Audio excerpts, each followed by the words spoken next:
আমি শেখ মুজিবের কন্যা দেশ থেকে পালায় না।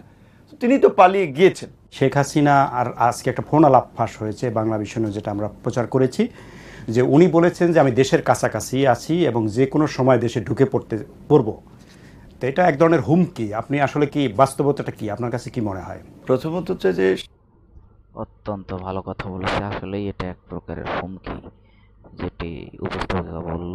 তো আসুন এই সুন্দর কথাগুলো শুনবো বিপিনুরের। আমরা সঙ্গে থাকি। বিপিনুর অত্যন্ত ভালো একজন নেতা, তো তার কি বলেছে এই কথাগুলো শুনি আসুন।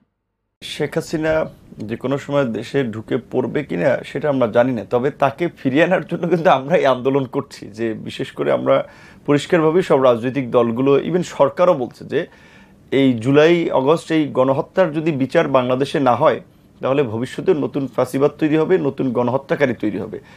এত শহীদের রক্তের বিনিময়ে আমরা যে সফল গণ অভ্যুত্থান করেছি, তার প্রথম প্রায়োরিটি হচ্ছে যে এই গণহত্যার বিচার বাংলাদেশ তথা পৃথিবীর বুকে একটা দৃষ্টান্ত স্থাপন করা, যেন কেউ জনগণের বিরুদ্ধে দাঁড়িয়ে জনগণের বুকে গুলি চালিয়ে এইভাবে ক্ষমতায় থাকার দুঃসাহস না করে।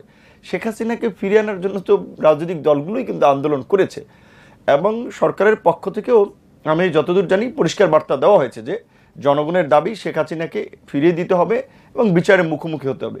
সেক্ষেত্রে ভারত স্বাভাবিকভাবে একটা চাপে আছে।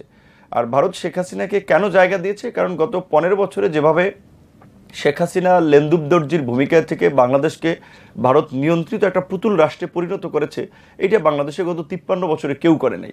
তো এখন শেখ হাসিনা তো নিজেও বুঝতে পারছে যে তাকে যে কোনো সময় দেশে ফিরিয়ে দেবে, বিচারের মুখোমুখি হওয়া লাগবে। সেই জায়গা থেকে নেতাকর্মীদেরকে তিনি বলা চলে একটু এনকারেজ করার জন্য, সাহস দেওয়ার জন্য এই কথা বলতে পারেন যে আমি যে কোনো সময় ঢুকে পড়বো, অর্থাৎ তাকে তো বিচারের জন্যই দেশে আনা হবে। সেটা তিনি অ্যাডভান্স হয়তো মানে তার নেতাকর্মীদের ভয় কাটানোর জন্য বলতে পারেন। কারণ তিনি এইখানে কিছুদিন আগেও সংবাদ সম্মেলনে খুব দাম্ভিকতার সাথে বলেছিলেন যে আমি শেখ মুজিবের কন্যা দেশ থেকে পালায় না। তিনি তো পালিয়ে গিয়েছেন এবং তার সমস্ত নেতাকর্মীকে রেখে কিন্তু তিনি দেশ থেকে পালিয়েছেন। তিনি এই গণহত্যা চালানোর জন্য স্বরাষ্ট্রমন্ত্রী, পুলিশের সাবেক আইজিপি, বিভিন্ন প্রতিষ্ঠান প্রধানদেরকে ব্যবহার করেছেন, তার দলীয় নেতাকর্মীদেরকে ব্যবহার করেছেন। এখন দায়িত্ব তিনি নিচ্ছেন না। শেষ পর্যন্ত দেখা গেছে যে জনগণ যখন রাস্তায় নেমে আসলো, তখন কিন্তু তিনি নিজের প্রাণ বাঁচানোর জন্য নিজে পালিয়ে গেছেন। তার ছেলে সজীব অজয় জয়ও তখন ফেসবুক লাইভে, সোশ্যাল মিডিয়াতে কিন্তু বলেছিল যে আমার পরিবার নিয়ে আমরা ভাবছি, আমরা এখন রাজনীতি কিংবা অন্য কারো কথা ভাবছি না।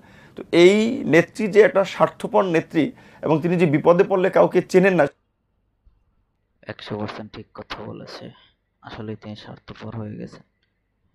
তো এখন কি হবে দেশের, সেটাই এখন ভাবার ব্যাপার। তো ধন্যবাদ সকলকে, সকলের সঙ্গে থাকবেন।